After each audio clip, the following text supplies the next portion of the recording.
Through a Scottish Prism, the programme that is unapologetically pro-Scottish independence and anti-Westminster rule. Everything we say here is viewed through a Scottish prism.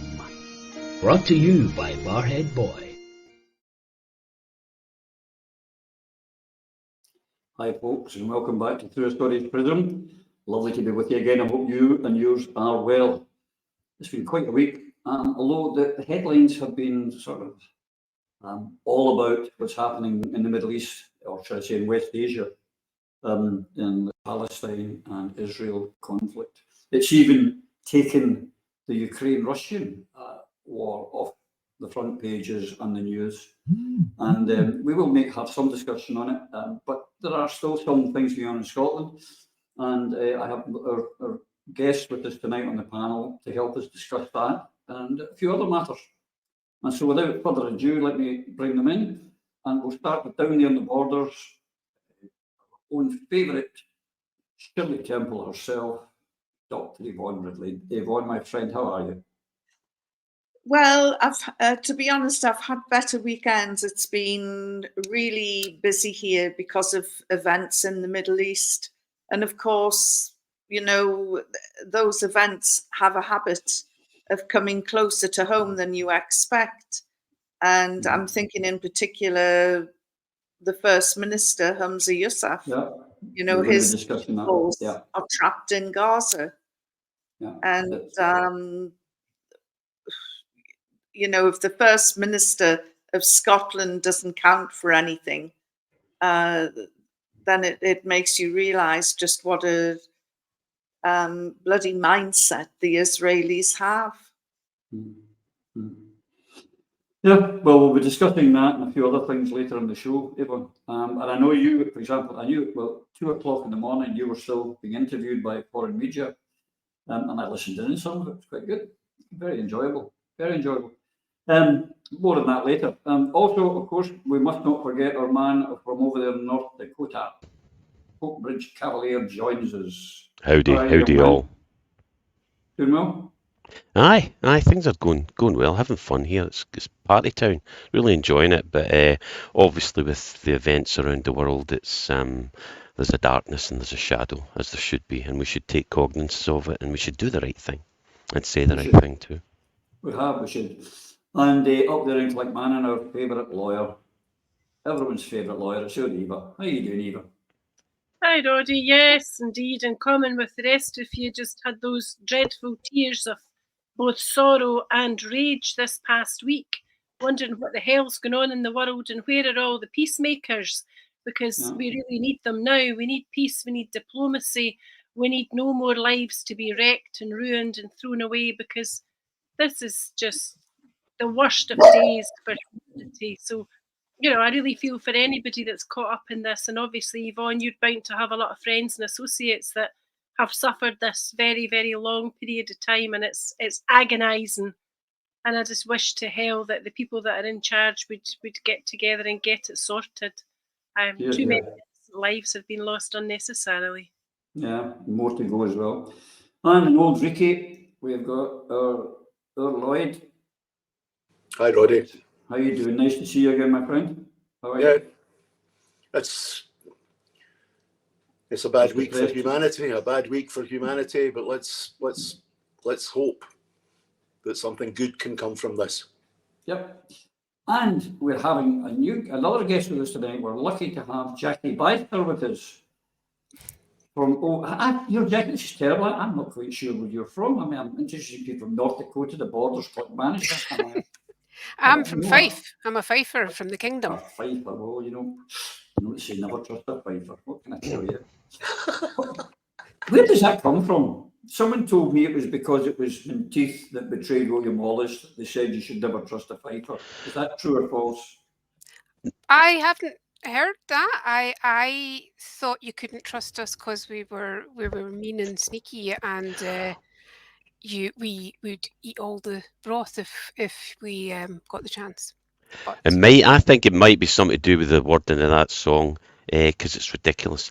Hey Willy Wallacky, oh John Dougally, nickety nackety noo. No, that's why we don't like Fifers. One one Gordon Brown is a fiver. That's what it is. That's the main reason. That's the main Right, reason. there's a fiver you shouldn't trust. Shake hand when you count your finger. More power to the kingdom, say I. Great place.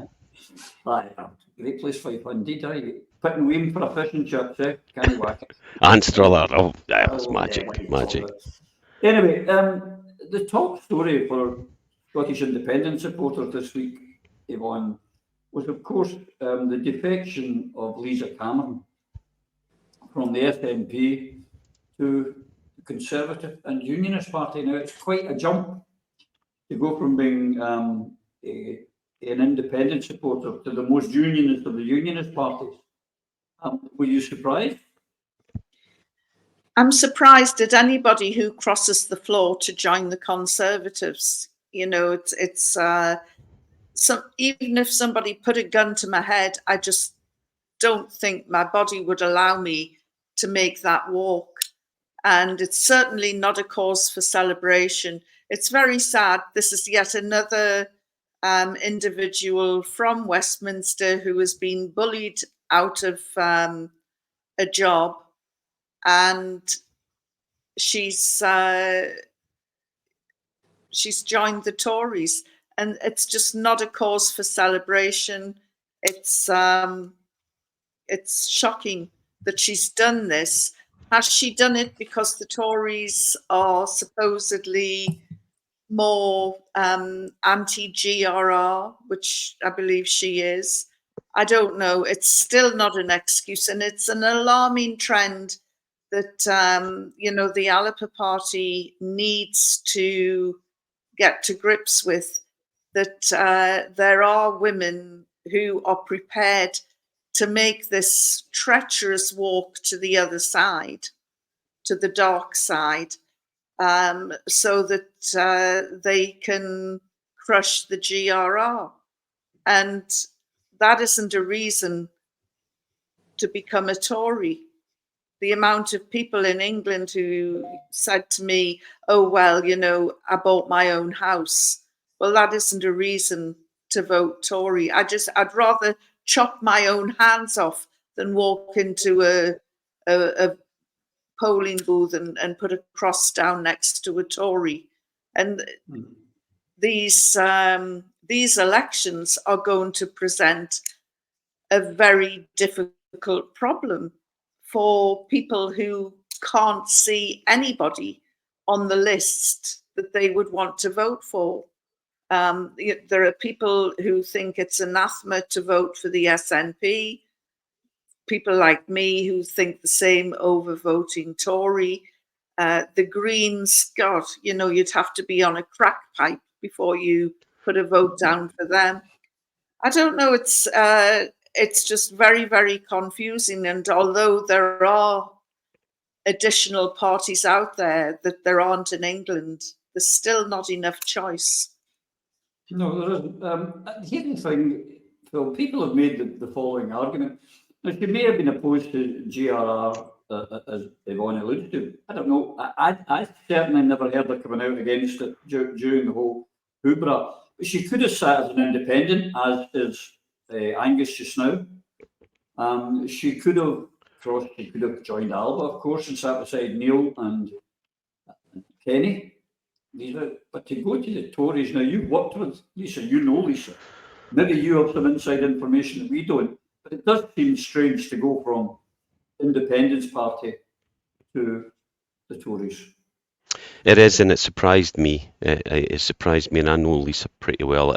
I'm fond of Lisa. She was one of the smart ones down there, the good people who get into politics for the right reasons, I believed, and principled in that she stands up for what she believes in, which all throws me into a bit of a state of confusion given her most recent action. Lisa was thrown under the bus by Nicola over the property deals, and one of the first ones and early ones to do so, to be thrown under that bus. She's smart, and she saw exactly what was going on. Could you enlighten, maybe a lot of the viewers don't know about the property deal, could you just quickly talk about that? Yes, it was basically what Lisa and her husband, or the company they were associated with, or owned, bought properties that were maybe distressed and renovated them off people that were selling them. And basically a great deal was made out of that by the press, obviously the unionist press. They went through my bins, they went through everybody's careers, dug out anything they could possibly find, phoned people up. For example, me, I can talk about this. They phoned up people from when I was studying, student days. What was he like? Was he on drugs? All that kind of stuff. You know, all these that's what they do when you're up against the union. And they went through Lisa's and they try to throw a slant on it. And people hear and remember the headlines. They don't read the details. So what was up there was that Lisa was somehow taking advantage of these poor people who were distressed and had to sell their houses. Well, people get into that condition. Sometimes you can't. You bite off more than you can chew. You lose your job, whatever, and you put your house up for sale. It doesn't make you a bad person because you buy it, but that was the slant that the press took, and SNP didn't defend her, didn't support her during it. It was the same as they did with everyone else, with everyone who was thrown under the bus. Michelle Thompson, myself to a degree as well. I was front page on a few things, and the whole MO is how to protect Nicola. Protect Nicola and her reputation. That was the prime directive. That's what happened. And since then, Lisa has been, to use the words of Michelle Thompson, who I have a great admiration for, was kind of trying to persuade the SNP, look, you want me inside the tent pissing out, not outside the tent pissing in. And it's what's true for Lisa Cameron is also true for Michelle Thompson, and Michelle's now back in the tent, so to speak. But she's still feisty and principled. So Lisa, I mean, I don't know the figures. What's the real reason? Well, Lisa's very, very intelligent, okay? And smart enough. She's a consultant clinical psychologist, well off in her own right, not just the business, but properties as well, and a strong woman. Why wouldn't you want this woman in politics? Generally, I feel so. She's a big loss for SNP. She stands up for her principles because she did stand up on GRR, which means for me that she probably wasn't full on independence. She wasn't fully independence minded. To be able to turn your back on the only way out of poverty for the Scottish people, I deem a selfish act, Lisa, and I'm very fond of her. I like her. I'm happy to continue the friendship, but I'm really surprised she didn't join Alba. Really, I mean, Jackie, I think you're running for membership convener of the Alba Party. Well, good luck with that. But I'd expected you'd be dealing with Lisa's membership application. You know, that's what I would have expected Lisa to do. But she likes being a politician. She liked being a politician, but was smart enough to see, to get what she wants out of it. And I don't blame anybody for furthering themselves, climbing up the greasy pole while you're doing the right thing and represent Scottish independence to better yourself. That's human nature, and there's nothing wrong with that as long as you get that balance right. But she'll be fine. Something Lloyd mentioned earlier off air.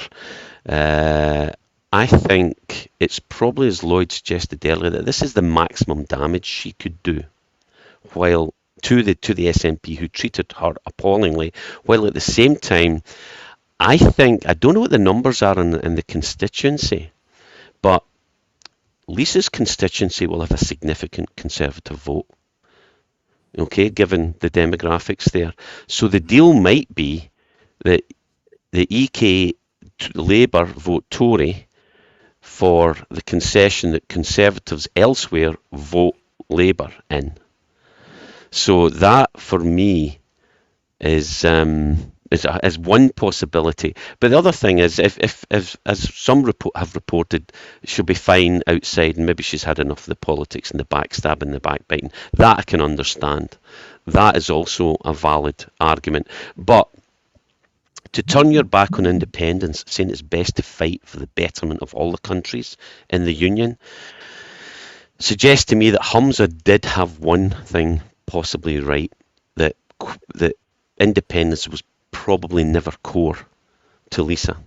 And to deny and decry our people, as I said before, their only hope of salvation, to me is inexcusable, Lisa. It's a selfish act, and as much as I like you as a person, I think this is very poor form. Jackie, you can imagine someone, I suppose, even going to Labour, but I personally couldn't go to any other unionist party. I mean, we're going to talk about it later. Our vote tends to stay at home rather than switch to the unionists. Did you get a shock when you saw an SNP MP becoming a Tory? I certainly did. Yes, I was very surprised by that. It just seemed completely inimical to somebody who believed in independence. But I guess as Phil was saying, perhaps she was not as keen on independence as it seemed. But what really surprised me was Mike Russell that I was reading today, calling for both her and Angus MacNeil to stand down and cause by-elections, which, given the current, yes, it just seemed like a very odd thing for him to be pushing for. But yeah, it's definitely a surprise, and I don't know the lady, and I don't, have no inkling of why she's done that, but it's certainly interesting. Lloyd, a lot of cynics outside of the SNP, mainly ex-SNP people, are saying, well, they're not really up for Indy. This doesn't help the case for whom they're in the SNP when one of their own is jumping into the Tory party, does it? No, it doesn't. I'd just like to refer to something that Jackie said just now, because I'd heard one statement from El Presidente that Lisa Cameron had thrown a tantrum. But for him now to be calling for 2 by-elections, I think this confirms my worst fears, which is that the SNP want to lose seats. And if they lose seats and they lose, particularly like Angus Brendan, committed independent supporters, then the narrative of maximum devolution, which is clearly underlying from all the things I've heard from Stephen Noon, from Stephen Geffens, and then today to hear that from Jackie about Mike Russell, this is clearly the plan. Now, getting back to Lisa Cameron, yes, it was a shock. Don't know the woman. Had heard, though, in the beginning, she was one of the talents, partly because she had life experience, serious life experience of both in the private and the public sector, had an understanding of structures, and she was never deployed. And then, of course, I think to some degree with these the new kids on the block, the fact that she's a religious person, a thing which was never counted against you in the Scottish National Party for decades, but she was committed. That's why in the SNP we used to have a thing called the conscience vote. So that was held against her because she wouldn't hold the line, particularly on the Gender Recognition Act. Now, my problem with Lisa Cameron is if you're an independent supporter and you're in Westminster, you do not at any point interfere in the politics of the 6-county statelet of Northern Ireland. And she regularly voted on issues which were issues entirely for the people of Northern Ireland, and which us as the Scottish National Party have never interfered with over the years. And that certainly put me off her to a degree. But today, shock doesn't cover it. You know, nobody that passed vetting for the Scottish National Party surely could contemplate at any stage to move to the Scottish Conservative and Unionist Party. It's absolutely extraordinary. But I think, you know, I think she'll find that she's gone from the frying pan to the fire. And when she's having to defend Suella Braverman, when she's having to defend some of the insanity that's coming from the Conservative Party, I think by this time next year, I think she will definitely be thinking about no longer having a career in politics. Yeah, I hear when you join the Tory party, they give you a membership card and a knife for stabbing your colleagues in the back. It's part of the sign-on. Eva, you know, all these, if you think back, it's decades, maybe you and Lloyd or someone can remember, I don't know how many, 30, 40 years ago, the SNP passed a rule where you could not a coalition with the Tories. I mean, that was a complete no-no if you're in the SNP. So you joined the SNP knowing that. I'm still shocked that an SNP person has joined the SNP, the Tories. Were you? No. Oh. Maybe I'm in a minority here, and I'm going to give you a preamble. Good. Well, we preamble. Nor have I ever been a Tory. I am not now, nor I have ever been a unionist. However, there are many people of the independence movement in Scotland who are not left-wing. There are people in the independence movement who you would say are right-wing. There are people in the Tory party in Scotland who support Scottish independence, but you don't hear much from them. But there are people in Scotland who want independence but would never, ever contemplate voting for a left-wing party. But within the Scottish independence movement, it's a broad church. That's what we've always said. And, you know, in the past, we used to refer, the SNP rather used to be referred to as tartan Tories. And the SNP gradually proved that that was not what they were at all. I'm not so sure now. But in the real world, what Lisa Cameron had was a long period of time where she was being, at best, ostracised by her own party. She's spoken about how difficult her life became at Westminster. It isn't hugely likely that she'd have gone to Alba if she is right-wing, because Alba is Social Democrat oblique left-wing, so it's not a natural home for her when you bear in mind that she doesn't want to stay in politics. She said she's not standing again next year, so she's got, what, at most a year still to go in Westminster. So she probably was given the great big V sign, 2 fingers, to the SNP because she could and because she felt like it, but also because she wouldn't want to be isolated, be on her own as an independent, where her only ally might have been Angus Brendan McNeill. So I would imagine that from her personal perspective, there's a fairly sizable justification for what she's done. But I don't think she's unique. I think there are many people in Scotland, as I've said, who would be natural conservative with a small c, but would still like to see Scottish independence. So there was a group, I don't know if it still exists, called Scottish Tories for Independence. Remember, there was Labour for Independence. Thingy Fry. Yep. All political parties almost in Scotland had a faction who were supportive of self-determination for our country. So in that regard, it's not actually that unusual. But I still wish that she'd not done it. I wish that she'd have been independent. But I think that it's hugely likely that the issue of the GIR had a substantial part to play in her decision, because she's been pretty clear that she was opposed to self-identification. And unfortunately for now, the Tory party would be a fairly natural habitat for somebody with that view, especially a clinical psychologist who I would imagine knows a fair amount about child and adolescent mental health issues and controversial matters such as puberty blockers and the like. So I really would be questioning not so much Dr. Lisa Cameron's motivation. I'd be looking inside the heart of the SNP to see what went on in there to turn somebody who was quite prepared to argue the corner for independence for a very long time. And I suspect you'll find much of that in that GRR debate, because she must have had to listen to people shooting their mouths off about stuff that they didn't understand, but she knew, partly from her education, but also from her clinical experience. So there's an awful lot more to this than the simple knee-jerk reaction that SNP defects to the Tory party.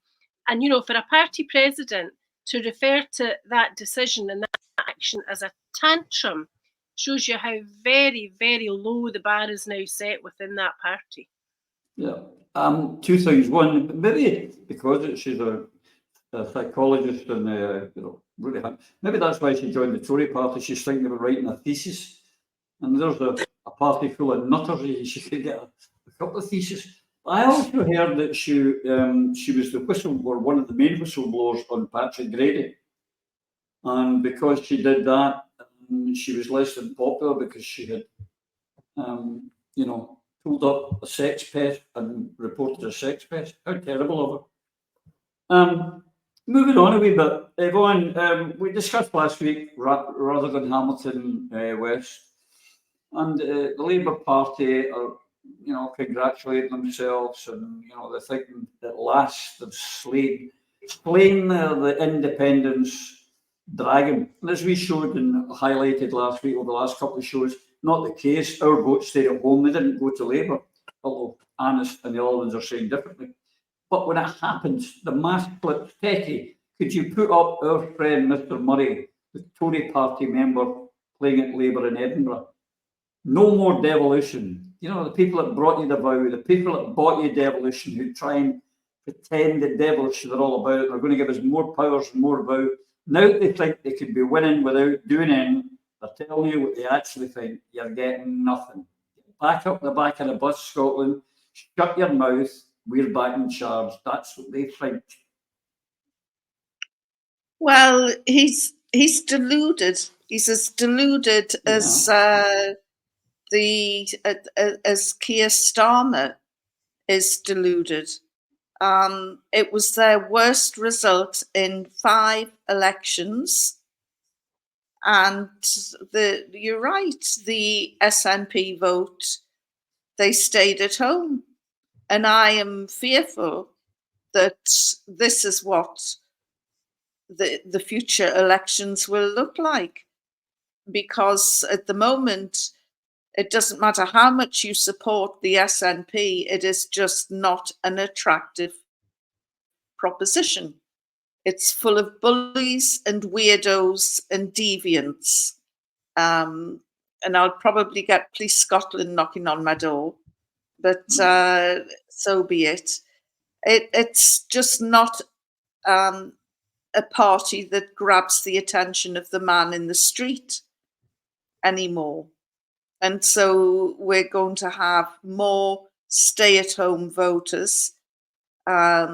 Hopefully the Alippa party will be able to hit the ground running and seize the opportunity to re-engage with these indie supporters. Just scratch below the surface and the call for independence is still there, a bit muted.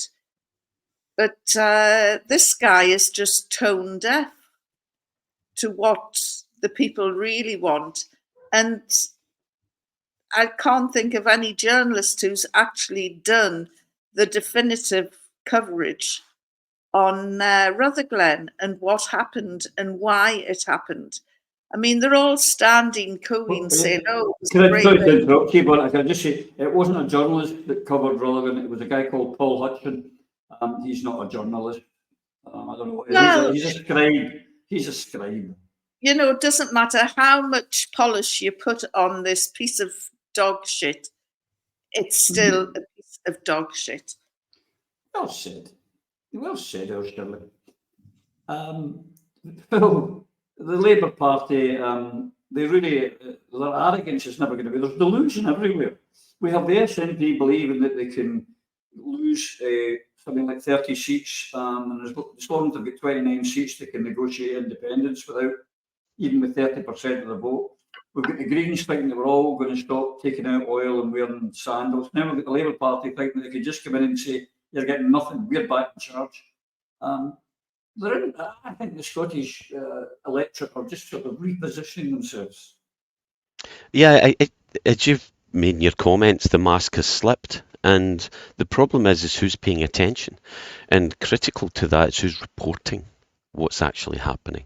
So it's a vicious circle, and the problem about controlling the press is not having a free press and not having a press that is free to express itself without interference. And it's been used as a tool forever. Manipulation of press and the management of perception, which is my definition of politics, is best managed through the various mediums, and the media being the primary one, because this is the goggle box. This is, my Latin teacher called it the fool's lantern. And listen, it's not because I was smart and I did Latin. I was conned in. It was a big communist called Mr. Quayle, and I was doing classical studies, which I found fascinating, the Greeks and the Romans, and it turned into Latin. What an idiot I was, but never mind. But I didn't last long with that when they started doing hick, hike, hawk. The only funny bit about it was understood the Monty Python sketch with Romans go home, but that's another story. So no, what we've got here is the mask has slipped. The people we have to pay attention. We have to get the message out there that Labour, like the Tories, like all the unionists, you too, Lisa, have no intention of fulfilling that vow, that lie that they retracted the next day after the September vote in 2014. So this devolution is, I mean, we all know it. It's a classic quote. Power devolved is power retained, and the Gers manipulation, the con game, we are being conned and lied to and played by the British state through a British state-owned media, the billionaires that own it, the self-interest. So no, all that's happened here is they can say and do what they want, and that's the thing that angers me most. Ian Murray could do what he could say whatever he wants. He could say something as ridiculous as that, as something as nasty as that. To hell you, we're in charge. Sit down back in your box, people of Scotland. And the people of Scotland, we need to understand what he's saying and why he's saying it. They don't have to give a damn. We are controlled. The perception is completely managed, and the people are not getting the truth. And even when bits like this sneak out, no one's dissecting it and explaining it in a forum that people can understand on television. And I'm not saying people are stupid, we're just not given the information. That's the problem. It's been kept from us. Absolutely. And not presented to us, and that's the problem. Yeah, I mean, that's what I've often said. It's not the lies they tell, it's what they don't tell us. It's the biggest crime. But all of them at the Labour Party conference, from Starmer and Murray and Jackie Bailey and that Shanks guy, were all saying how terrible nationalism was. And if you look behind them when they're standing, there's a big union flag, a big butcher's apron, and they're talking about how bad nationalism is. Hypocrisy. But here's the other thing, Jackie. Not only do we have him coming out saying you're getting, know your place, Scotland, you're getting no more when we get back in charge.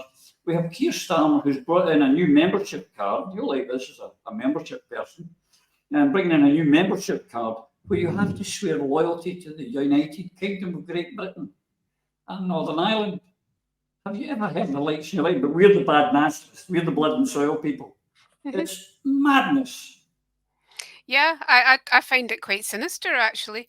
I mean, when you look at some of the other things that are, going on in the UK and in politics, I find that makes me really quite uncomfortable. That new membership card, and I think, as regards Labour Party generally, I think the word you used was arrogance, and I think that's exactly right. I mean, my first thought when I saw the Ian Murray thing was, well, what's Ian Murray got to say to it? And why is he being platformed as if what he said had some kind of importance here? Let them win an election, and then they can decide what they're going to do with the power that they have retained. So yeah, it's but I do find that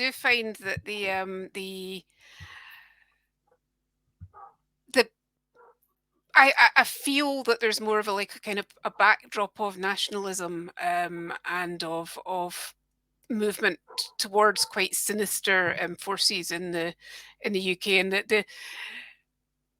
the UK Parliament, the things like Partygate, the fact that the Parliament, the people who are in charge of us, don't have to care about what we think about anything.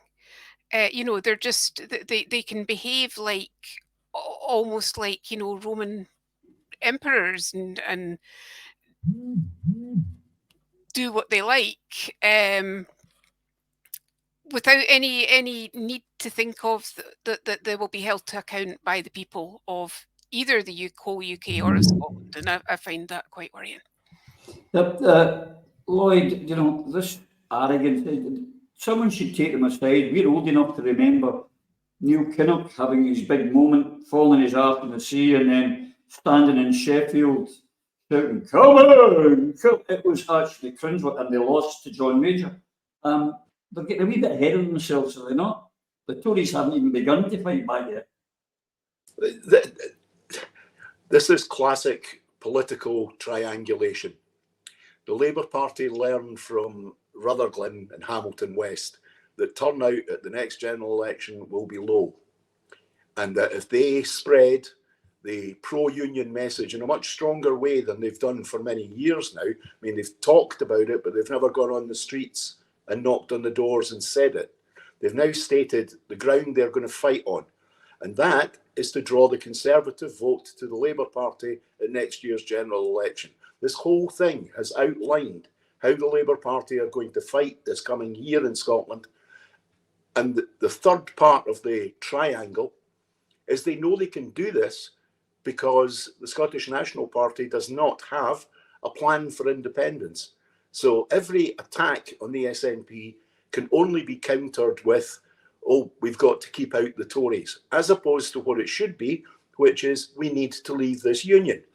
Now, Labour have calculated that, and that's the way they're going. And what I want to see is the independence movement, but very specifically the Scottish National Party, countering that strategy, because it shows an element of Mandelsonian amateurish and an element of hubris in them, that they've outlined effectively how they're going to approach the general election in Scotland so quickly after winning a by-election on the lowest vote in 5 elections.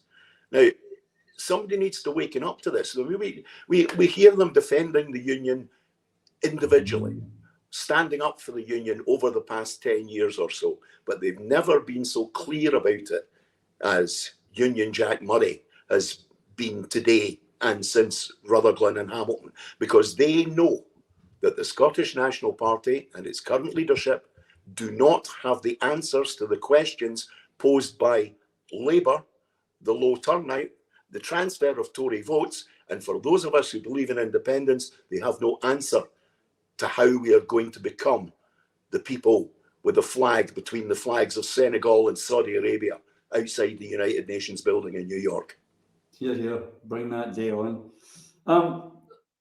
Eva, Jackie Baillie, I mean, one thing Labour politicians are wonderful at is telling porkies. She mentioned that they had knocked on 89,000 doors in Rutherglen, which of course is about 3 times the amount of doors that we actually have.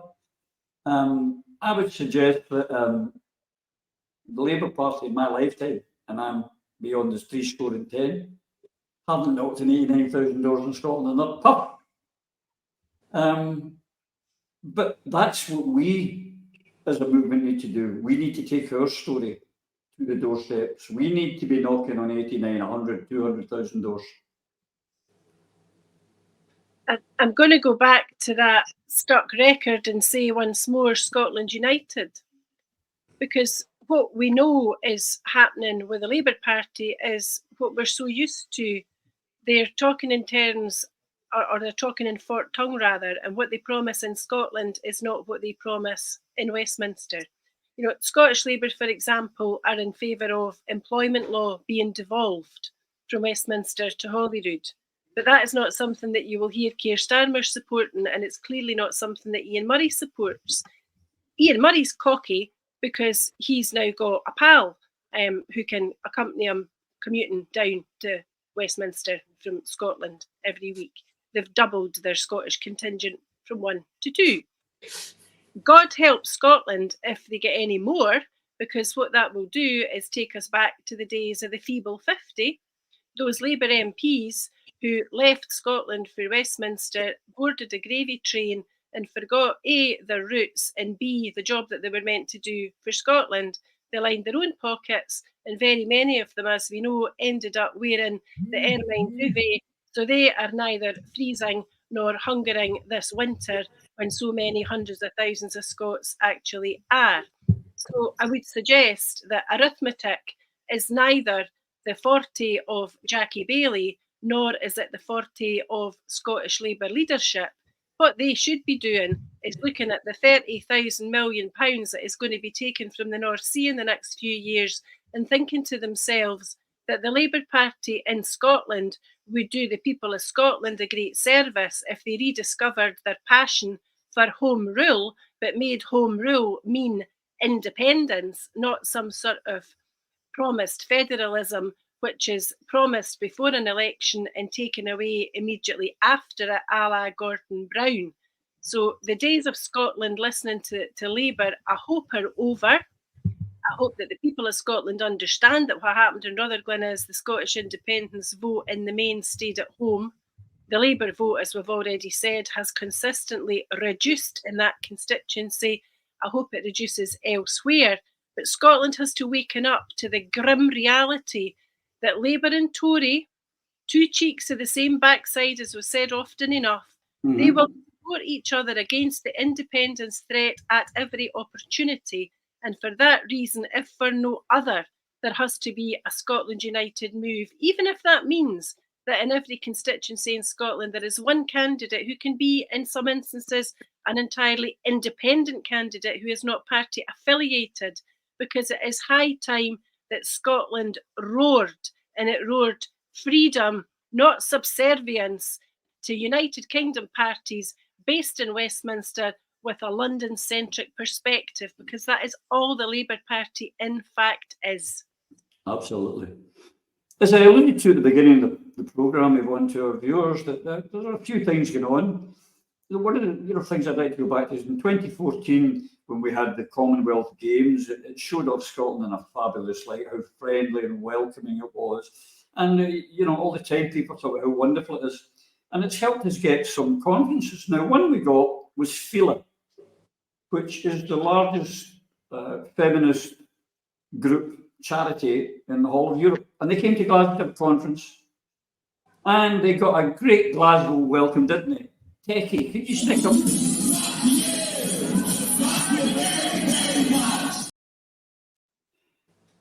A man with a group shouting, "Fuck off," to all these women who have come from all over the world to discuss matters of women's harassment, women's bullying, genital mutilation, all the, forced abortions, forced marriages, all these things.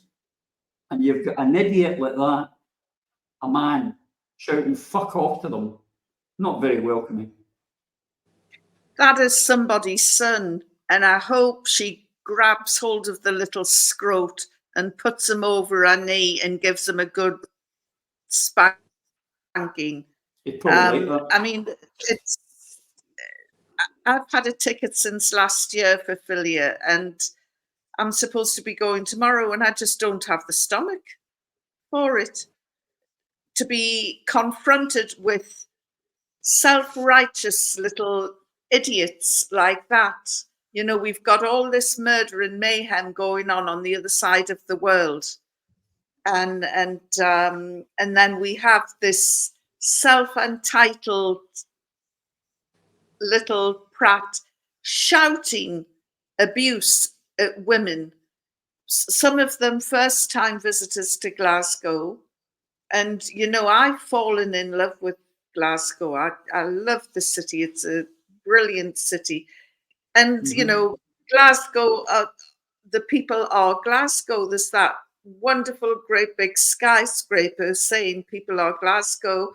I just love everything about the city, even the grand old Duke with the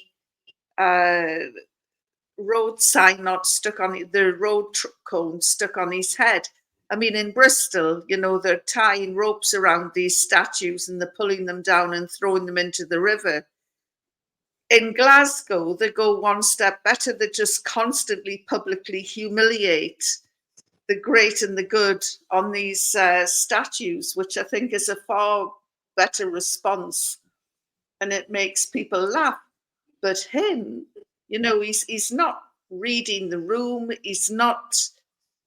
He's done Glasgow a disservice, and as I say, he'll be somebody's son. God forbid he's been allowed to spread his seed, and he's a father as well. I don't know, but he definitely is somebody's son, and I hope his mother hammers him when he gets home. Here's the because thing, nothing happened. he's He wasn't done a arrested, great service. but he wasn't arrested or anything, Phil. But can you imagine if it had been a group from, say, rabbis, Jewish rabbis, or bishops of the Catholic Church, and they'd done that? Or it had been a load of trans people, and they'd be getting shouted at. They'd have been arrested. Why was this guy not arrested for breach of the peace? The same. There's some things apparently you can get away with. I know the Yvonne and Eve have talked extensively on this, from the incident in the park versus pretty much if you're doing something that the Scottish Government and the police, the Scottish Government condone or is policy, like what they're doing with the woke and the trans, you get away with it. The police don't prosecute you. If you stand up for it, for common sense and for science, you get prosecuted. And as far as Yvonne's concerned, this guy's you're worried about him spreading his seed. I don't think, with looking and listening to him, I don't think we've got any worry. I think most of his is in the sink. So I'm not really worried about this guy. It's just these people need they do need a slap in the back of the head. Wake up. And listen to yourself and look at yourself. It's the virtue signal that it pisses me off. But no, I think on this subject, it's something that I know Yvonne and Eve have done a lot more on in terms of standing up for this. And we back them 100%. So I'll leave this one for the girls. Yeah, on that, if I could just add something else, isn't it, Jackie? I'd like to comment on this guy behaving like that. But Techie, could you put up the pic about the world transgender women swimming competition? Imagine you get shouted at. There we go. The transgender World Cup swimming were scrapped, Jackie, because no one entered. Now, why did no one enter, do you think, Jackie? Well, I think that there was no great incentive to enter where you weren't going to be able to be validated by entering the women's and B, they wouldn't be guaranteed to win or to do very well. So it's all about it's not about just wanting to have happy competition. It's about being where you shouldn't be. It's about transgressing and I think that's why nobody entered. I think that just going back to the philia thing, I think is utterly, I'm so mortified that this is the face that Scotland is presenting to the world. And it's worth remembering as well that the day before, this protest happened today, but yesterday, I believe, the venue tried to cancel the conference. I mean, this is the biggest, feminist conference in Europe, certainly. It's totally international, it's totally well known, and the venue tried to cancel it at the very last minute because of pressure from activists trying to shut it down. And it took legal action or threatened legal action to get them to not cancel it. I mean, and that is just, it's embarrassing and it's awful and it's impossible, I think, to say. One of the big talking points, or one of the big things that's often said, is that there is no clash of rights between women and trans people, which would be great if true. But if there's no clash of rights, why are they trying to shut down a women's conference? It just makes no sense. No, the whole thing doesn't make any sense. So that's the problem, Lloyd. It doesn't. Are you as angry as me that the city of Glasgow has been shamed this way by this behaviour? Yes, absolutely. I mean, some of the people coming to this conference, are going to take away the strangest of kind of presentation of Glasgow. What horrifies me most about this is this particular individual is desperate to be famous, and it doesn't matter how small the pond is. But so long as there's an audience, he will turn up. In the same way as we had the people turning up at the University of Edinburgh during the week at the book launch. This is about people who have become big fish in a very polluted and small pond. My daughter said something to me the other day when she said, what she doesn't understand is why these supposedly educated late teens women are supporting this man's rights campaign. She, her and her contemporaries, she's 15, they can't understand it. They just don't get it. And then she said to me, maybe they can't get a boyfriend. And it's not something that she would normally say, but she's had enough of this. She's just, her and all the girls in her school have just had enough of this, because it's a free pass for men who want to conquer women's spaces. That's all it is. Nothing more than that. The obvious common ground on this whole issue, referring slightly to something that Jackie said, is then we have male, female, and transgender toilets, for instance. The fact that the swimming competition could not go ahead because nobody entered is the clearest statement that what these men want is they want to be able to compete against women so they can put their heel on the neck of women. That's all this is.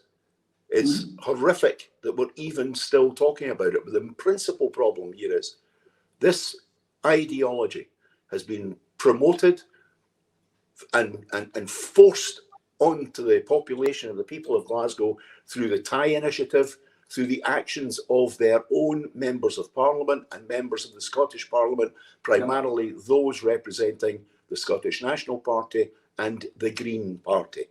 The damage that this insane anti-science ideology is creating a massive, massive division, and it's making people have less and less interest in politics, because what they're seeing is that people who are supposed to be the ones who are making the laws for our country, leading our country, solving its problems, don't know the difference between a man and a woman. That's the central problem. And the fact that this whole issue has become a test of loyalty. In the Green Party, there was a Green Party councillor standing right next to the man telling the women to fuck off. Now, and the Green Party councillor is a man who goes by the name of a Leighton, but it's a man. And we need to stop playing this game anymore. The primary demonstrators there today were men, supported by, for whatever reason, a small number of primarily young women. This is, where are we presenting ourselves to the world in this? When, if you didn't have Susan Aitken as the leader of the city council, any smart individual from the PR department of the council had said, make sure, because it's the Hielandman's umbrella and it will sound 20 times as loud. The cops should have been there. The whole thing should have been quietened down. And most especially, megaphones and microphones should not have been allowed on that protest. If you want to protest silently. But it should have been seen as an opportunity for Glasgow to welcome people from across the world and Europe.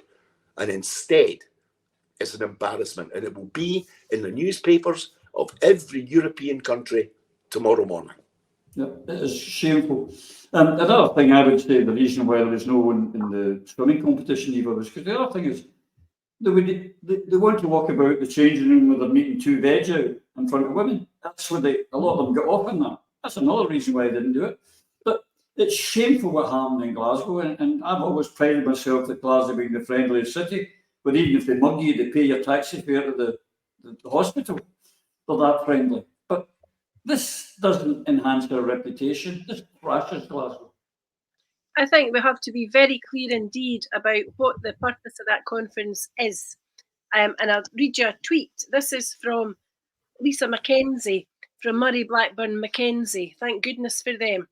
And she says, inside the conference, we are hearing from women from Africa, Afghanistan, the Philippines, and other countries about female genital mutilation, access to education, violence against women, prostitution.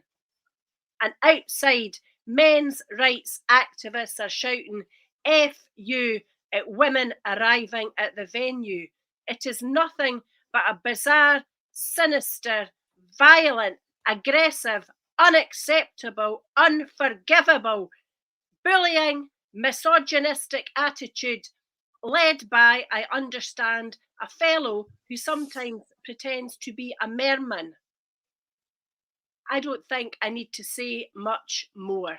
It is unacceptable, and it is an ugly, ugly face for Scotland to show to the rest of the world, particularly in these days when we should be talking in real terms of peace, of removing aggression, of understanding and sympathising with people who are in need, and recognising all humans have rights, but it's a balancing act, not a dictatorial position adopted by men who think they can get away with it because it is a flawed ideology supported by a government which has lost its way and at times taken the police force, the civil service, and the prison service with them. It's time for a reset. It is indeed. One other thing, and I'm bringing this in, I know it's a very emotional subject for you, particularly Yvonne, but your pal Lorna Slater, like so many in the so-called independence movement, was spouting British foreign policy over the goings on in Palestine and the Gaza Strip. She could have been a Tory, she could have been Labour, she could have been Daily Record, whatever. The old Israel has a right, the Palestinians don't. The whole thing is, if only it was, they try and paint it as black and white, which of course we know isn't. It's a very complicated.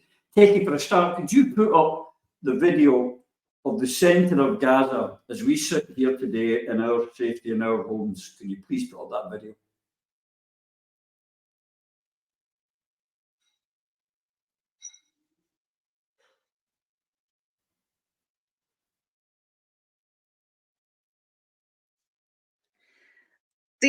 A few days ago, that was all standing. These are all images of bombs dropped that the Americans have given to Israel, bombs which they refused to give to that little thug Zelensky to use against the Russians, but they're good enough to be dropped on a civilian population in Gaza. It is an obscenity. And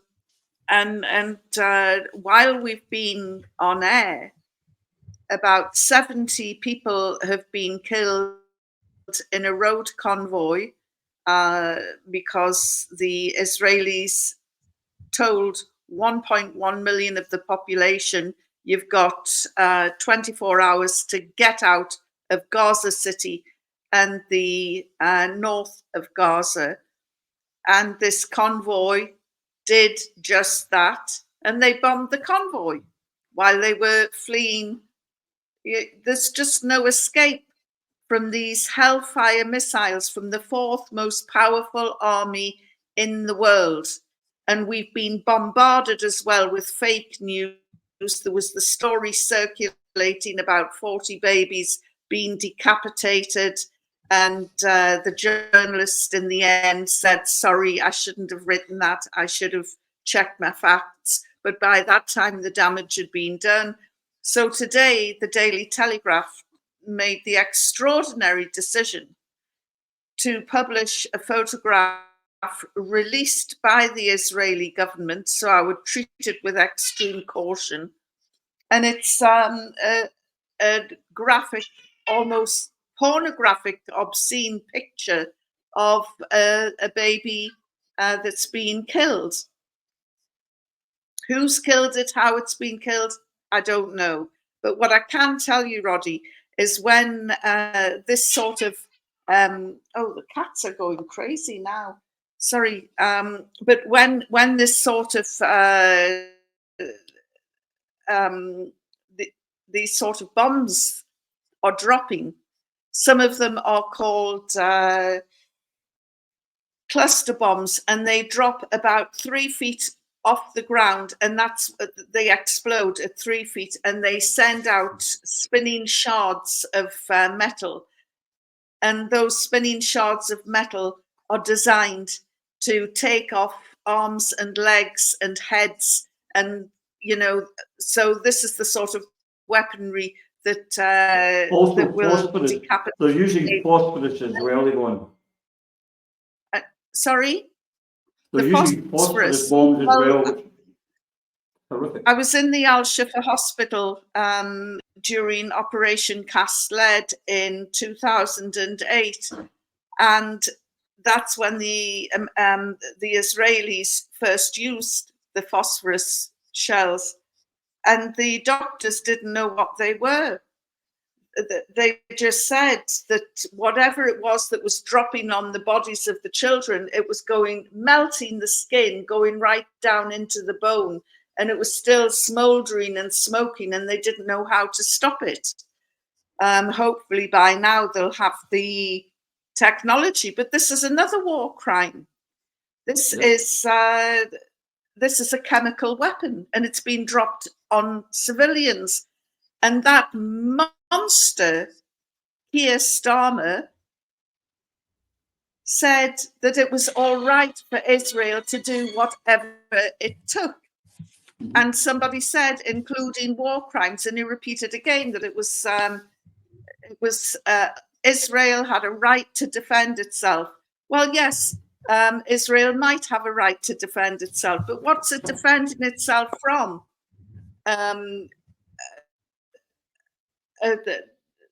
A group of people who don't have Hellfire missiles, they don't have an air force, they don't have a navy. They used crude pound shop methods to bring the war to the Israelis, and that was a catastrophic intelligence failure, which I think ultimately will cost Netanyahu his job. And when it does, good riddance to him. He's a vile, vile man. They're committing war crimes. And what sort of message does this send out to Putin? Or Kim Jong-un? What sort of message does it send out that you can terrorize a population of 2.2 million people? You can drop munitions on them that the Ukrainians aren't allowed to use, but the Israelis are. You can drop munitions on this civilian population. Putin's just going to roll up his sleeves, and God knows what he's going to do with Kiev. He might just go in there and carpet bomb it and say, well, why are you upset? That von der Leyen woman, she's a monster as well. She condemned Russia for doing exactly what the Israelis are doing now. She condemned Russia and said, this is war crimes. We need to bring Russia to account. But when it's mentioned that, well, this is what the Israelis are doing, she's like, la, la, la, la, la, and she's just not listening. She's not alone. There's many of them doing the exact same, everyone, including in Egypt. But the Palestinians, they're used to being on their own. They're used to being abandoned by the West. They're just completely used to it. And of course, the West is now going into overdrive, refusing to accept that Israel is a settler colonial project. And yet they're saying our people are being killed. American nationalities, British nationalities, right across Europe, all these nationalities. Well, what the hell are they doing in Israel? I'll tell you what they're doing. They're imposing and joining in a brutal occupation on stolen lands. That's what they're doing. Yeah. Phil, this has been brought home locally because their own First Minister's in-laws are trapped in Gaza. Teki, can you put up the video of, this is Humza's mother-in-law, a retired nurse, not a terrorist, not a member of Hamas or Hezbollah or anything as such. And this is her from Gaza, but she can't get out, she's trapped. Please play it, Teki. This will be my last video. Everybody from Gaza is moving towards where we are. 1 million people, no food, no water. and still be bombing them as they leave.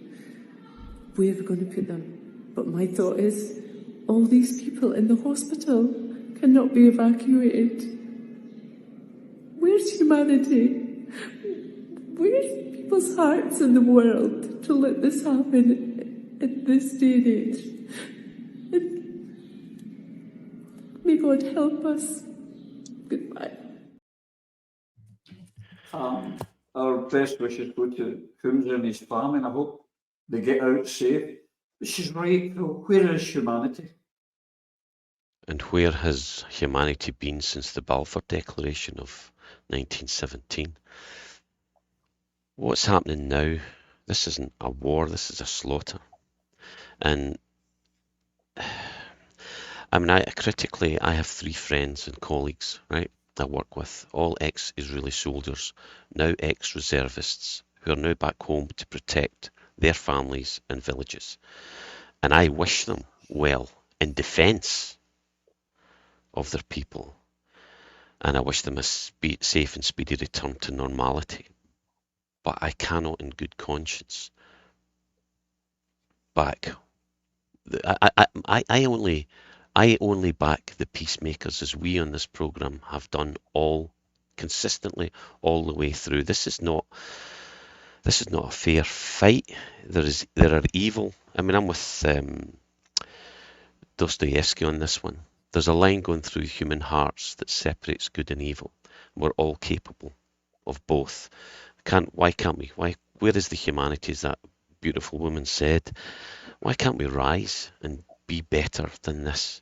And this is a very complex issue that most people take, again, something we talked about earlier, they take the glib sound bites and the headlines from television and spout that as their position on it, because where do we get the information and the truth? You have to go right back to the Zionists in Britain to understand where this came from, to look at the map of Palestine as it was.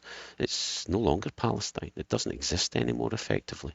And this is an open prison in Gaza, and it's difficult to talk about it. And the thing is, there's people on both sides who want peace, but the military-industrial complex doesn't want that, and its puppets and its politicians want this to continue, as it wants the war in Ukraine to continue, as it wants war all the way around. I shared a cartoon about, and it's sad, it was like, I don't know how old it was, like 70 years ago or something like that, and it was a cartoon of education, having food at a restaurant. Education's represented, medicine's represented, the arts are represented, and war is there. And all the servers are feeding money to war. And that's what people need to wake up to. This has been going on way, way too long. The tragedy is, I mean, another thing that people need to get around their head, until it happens to you. I think it was Stalin that stated that one person murdered is a tragedy, but 1 million is a statistic. It cannot be so, people. Where is that humanity that good lady spoke about, and what are we going to do about it? We need to stop this, do what we can to stop it, and we should not be feeding the war machine. That's the first thing we should stop doing. It's disgusting. I mean, I've made my position clear over the years. I oppose all wars, all violence, it's wrong. And in this, there are innocent Israelis and there are innocent Palestinians dying, Jackie. That's the fact, the civilians. They're the innocents, the only innocents in this. We've been going round this circle, dancing around this pole for years. There is no sign of any breakthrough in the peace. As Phil alludes to, where's the peace coming from?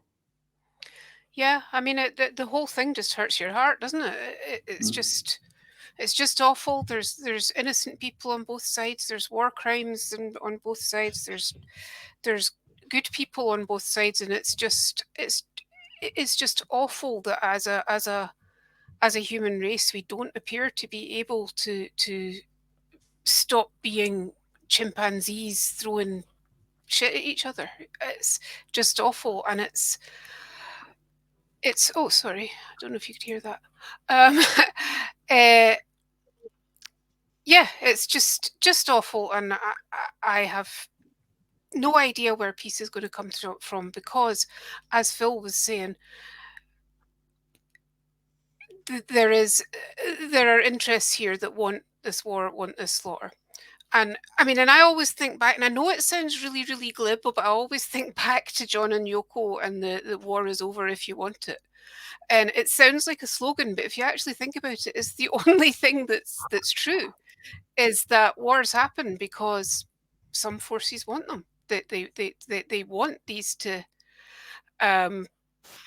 want this sort of suffering and pain to happen, and the only way, perhaps, that as a human race will ever get away from that is if somehow everybody stops wanting that. War is over if you want it. It could be over. Yeah. Lloyd, before I ask you the same question, Keke, there's one here where it's the ex-Prime Minister, the previous one before Bibi of Israel is being interviewed, and he's being asked about how people can escape, innocent civilians. And this is how this interview. Now, this is a Prime Minister or ex-Prime Minister. And what about those Palestinians in hospital who are on life support, and babies and incubators whose life support and incubator will have to be turned off because the Israelis have cut the power to Gaza? Are you seriously keep on asking me about Palestinian civilians? What's wrong with you? Have you not seen what happened? We're fighting Nazis. We don't target them. Now, the world can come and bring them anything they want. If you want to bring them electricity, I'm not going to feed electricity or water to my enemies. If anyone else wants, that's fine. We're not responsible for them. This is the point. But you this keep is the on. point. I want to tell you. No, listen. You listen to me right now. I've heard you enough. No, I understand. We're trying to have a conversation here. Listen, this is my program. This is my show. And I am asking the questions. You're raising your voice, and I've asked you, and we've already stopped, please, and let me finish. We've already distinguished between Hamas. I want to tell you, shame on you. You're trying to speak over. We are not. Shame on you. It's nothing about shame. We're trying to have a conversation about a very serious situation here, and you are refusing to address it. Jump over immediately, and again, you absolutely use not. Narrative. You are incorrect. They are responsible, because I can tell you that when the UK, absolutely when Great Britain was fighting the Nazis during World War II, no one asked what's going on in Dresden. It was the Nazis targeting London, and you targeted Dresden. So listen, shame on you if you go on with that false narrative. We're not talking about that, and in hindsight, many people have listened. And in hindsight, many people have readdressed that kind of carpet bombing. Babies. Oh, I see. Now you're Mr. Clean. Shame on you. Absolutely not. And I'm not. Listen, Mr. Bennett, I am not in the military. I am a journalist asking you questions. Are you going to let me ask you a question, or you continue shouting at me? We've already distinguished between Hamas and the Palestinians. I'm asking you very directly, very directly, what do you want to ask?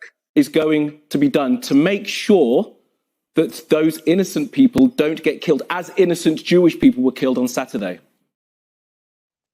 Now, I want to stress again for everyone watching, that's the Prime Minister, previous Prime Minister to Netanyahu, Lloyd. Naftali Bennett. Yeah, and it's just the same as we get with the media and the Israelis, Hamas and Palestine. It's the same thing. Everyone's in Hamas or everyone's in Hezbollah. Same as everyone in the Russian. It's the Soviet Union. They're all communists. It's the same deflection from the war crimes, whenever they've been committed, where they'd use that kind of behaviour. That's an appalling bit of behaviour from a so-called ex-Prime Minister. Would you really want to be doing a deal with a Prime Minister like that? I know a bit about this guy's background, and he's one of the ones who doesn't like the fact that there's an awful lot of Somalian Jews come to Israel. And I think Yvonne knows what I'm getting at here. If the interviewer had been a slightly different colour of skin, he would not have been so aggressive in his behaviour. This man has many layers to his viciousness towards other human beings. What can you say, Roddy? I mean, genuinely, what can you say? I mean, if you can't get them to even accept that what they're planning to do is against innocence, when all they want to do is paint everyone as the same. Everything has to be an equivalent. It's an eye for an eye, a tooth for a tooth. Well, you know, where does that lead you to? The land of the blind and the lame. But then again, there's always been an apocalyptic kind of element to fundamental Zionism. And I think one of the things that we don't hear much about, but it was referred to in previous phases of the conflict, going right back to the late 60s. Israel has nuclear weapons. And those nuclear weapons are targeted primarily at the capital cities of all the Arab countries, plus a few others, and some are targeted at Europe. And a number of prime ministers over the years have said, if we go, you all go. And that comes from that apocalyptic approach. It's like the Christian fundamentalists the fundamentalists in America who believe in the concept of the rapture. We'll all be lifted up. And there's the same element here. And unfortunately, that's an element that appears mostly in the more violent Zionists who have become elected politicians. But another thing I'd like to say is Israel saying to the million Palestinians in northern Gaza that they must move because Israel was capable of putting 300,000 civilians into military uniform in a 36-hour period? Now, what they're effectively saying is, we can do it, you can do it. But the reality is, the infrastructure in Israel exists that you can raise 300,000 soldiers in 36 hours. It's frightening, utterly and completely frightening. I found this past week very difficult because I had a fairly traumatic experience in the occupied territories of Palestine in 2002, and it brought back, in fact, I think, you know, there were some things I hid at the back of my mind, and this past week, a lot of that's been coming forth, and I got so angry when I saw a former spin doctor for the Scottish Conservatives with a tear in his eye over what he considered was the embarrassment of us not projecting or flying the Israeli flag from the Scottish Parliament. I was as disgusted with that as I was with those crazy trans rights activists in Glasgow today. I better shut up. I sympathise and empathise with you greatly in this way. Eva, what we can do, whether it be Israeli or Palestinian, Ukrainian or Russian, any death in a war are wrong. That's just my opinion. I think there has to be another way. So the brutality, and when you've got politicians like that, it doesn't seem to me we can find a solution.